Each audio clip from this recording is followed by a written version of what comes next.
Josh says, I would trade Aiyuk if I was the Niners. CJ Stroud says Ricky Parasol, their first round pick, is a stud. It's a sticky situation for them, Josh, because I think that it's also one that has to have other factors brought into play, like the health situation of George Kittle and Deebo Samuel.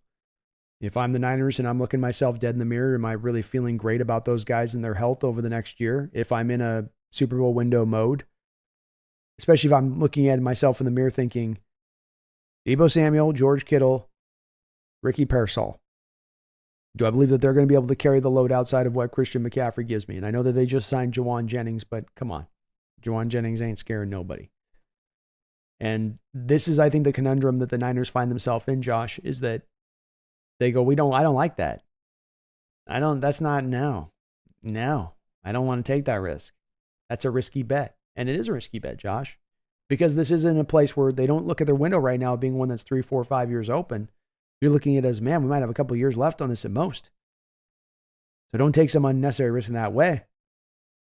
And the one thing that Aiyuk gives you that's above those other two guys and what they give you, and Kittle, and especially Kittle at his age now, and Deebo, is the guy's going to play every week for you. He's been pretty healthy throughout the course of his career. It makes it tough, especially to think in Parasol, a guy who was very, very young, Josh, one of the younger guys in this draft coming out. Is he going to be, as you're in the Super Bowl window, is he ready right now to be an ascend to being that player? Because I didn't see that on his college tape. You know, the route running, some of the routes he was asked to do there on college, winning in contested catch situations, he's got a ways to go to me as a player to get to that spot. He might hit that upside, but it ain't going to hit it on day one. That's where they're back into that tough territory, and I think that's where they come back, Josh, and looking at this of they end up paying Aiyuk, and I think that you end up moving one of Deebo Samuel and George Kittle. Don says, Brandon Aiyuk won't play until his injury guarantee kicks in, just like Diggs did for 2 years. Pay him, or he won't play and ruin his career.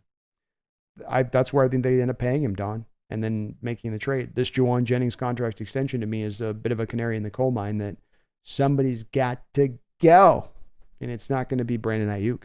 I could be wrong on this, but that's my measure of feeling on this, is that they're indicating a little bit there with that move of, all right, we'll go with Aiyuk, we'll go with Jawan Jennings and Parasol, and see ya, Deebo.